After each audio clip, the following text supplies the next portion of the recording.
Hello, this is Mrs. Romo, and today I'm going to be talking with you about the role of the art curator.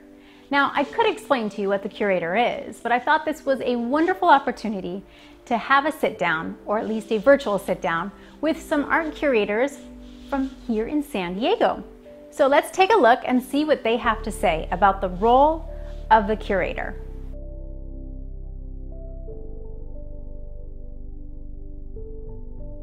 So a curator, as a definition, is the person who takes care of a collection, organizes it, makes sure it's put away in a safe manner, that it's cataloged. So I'm thinking many of us, when we're in third grade, started collecting things like rocks or stamps or crayons by some color, or photographs or postcards from travels. So as a curator, you can go ahead and organize them, know that they're from one category or another, maybe from one country or another, from one location or another, and start organizing a story about them that tells you a little bit more about what they are. I would say one of the most important things about being a curator of art is that the curator's responsibility is largely to help artists find different spaces and create opportunities for them to display or exhibit their artwork. So you'll find curators at museums. That's an important space where artists can display their work, but also art galleries and public spaces like the one that I work for. I work for the airport, and believe it or not, we have a great arts program there. So we highlight the work of local and national and even international artists in the airport space. And we love to create different opportunities to showcase all of the work that's being created here in San Diego, especially. You cannot be a curator to organize without that kind of drive.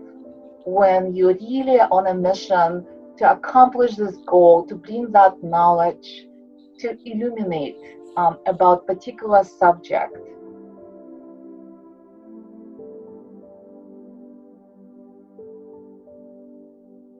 At a personal level, I'm very interested in artists that invite us to think about our context, the things that are happening around us today.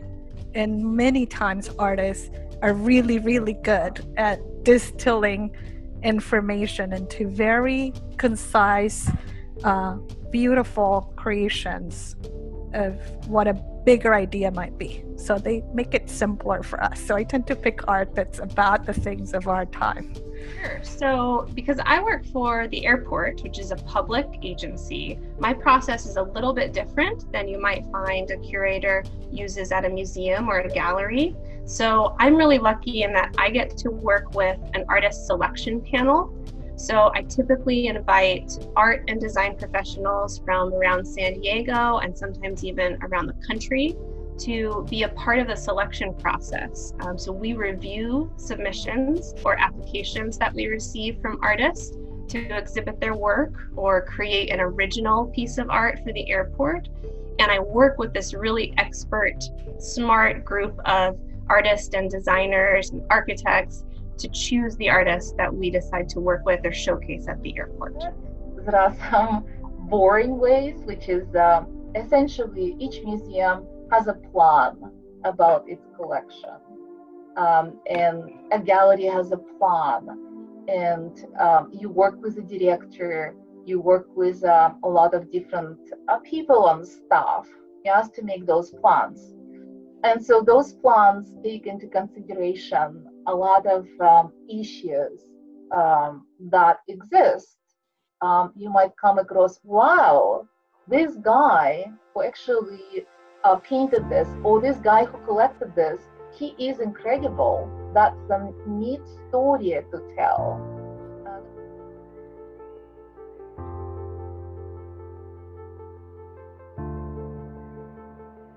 There's a work of art called No Splash by Ramiro Gomez, who's a LA-based artist.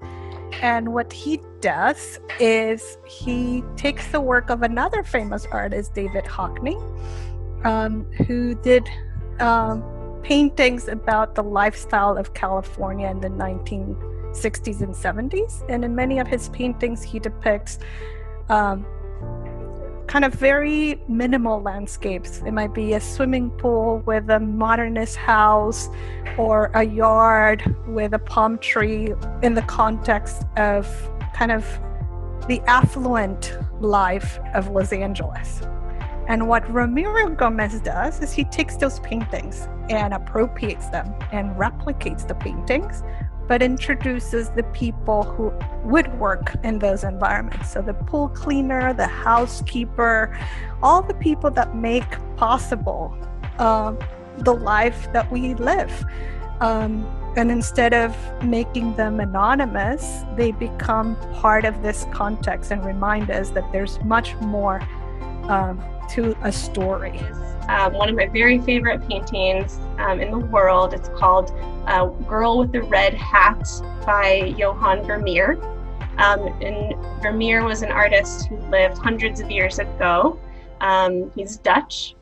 This painting, Girl with the Red Hat, is actually a very, very small work, but when you see it reproduced, it's hard to believe because it's so rich in color and light. And Vermeer was really known for the way that he could paint light, especially coming through a window. So every time I see that piece, I see something new in it.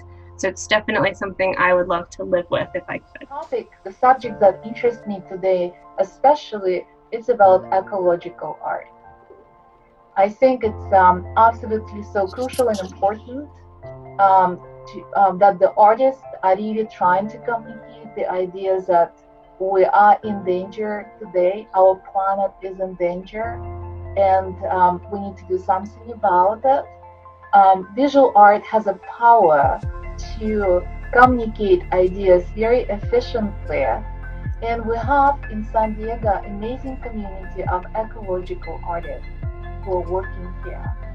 And among those with whom I work personally, I would like to note Oscar Roma, because of his contribution to studying the estuary system in San Diego, the water system.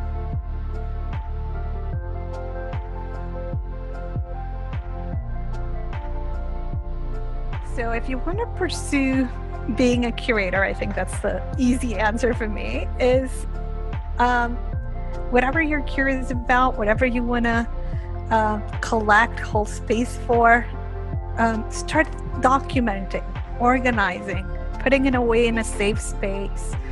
And maybe in years from now, that will be an item that you can either include in an exhibition, donate to a museum. So for the young artists out there, I would say be bold and take risks, and don't be afraid to experiment or even to fail in your art making, because that's actually a really important part of the artistic and the creative process.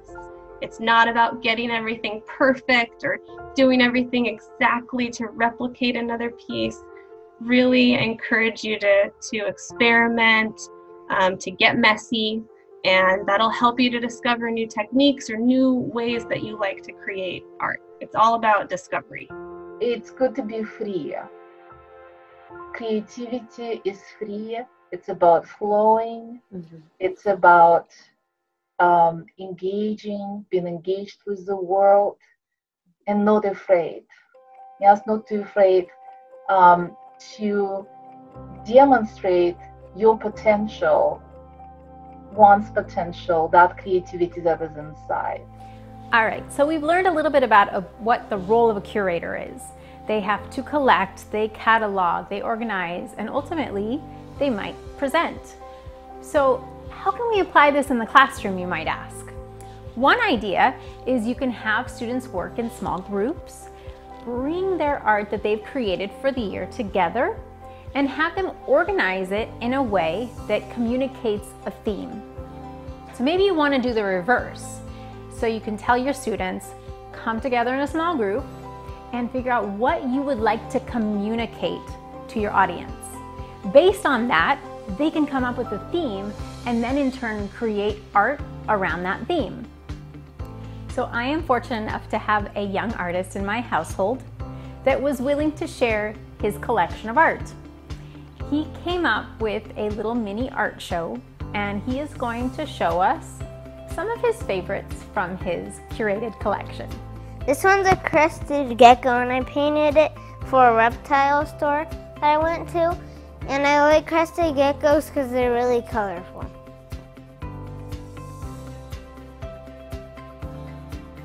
I used Copic markers and watercolor.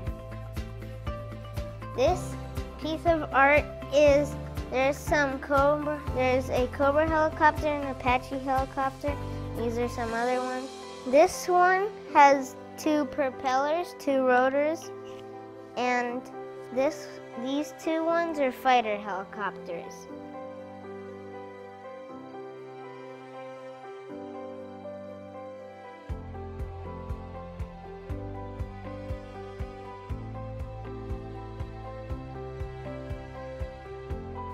I hope that gave you helpful hints about how you can apply the role of the curator in the art classroom. Thank you so much for watching, and have a great day.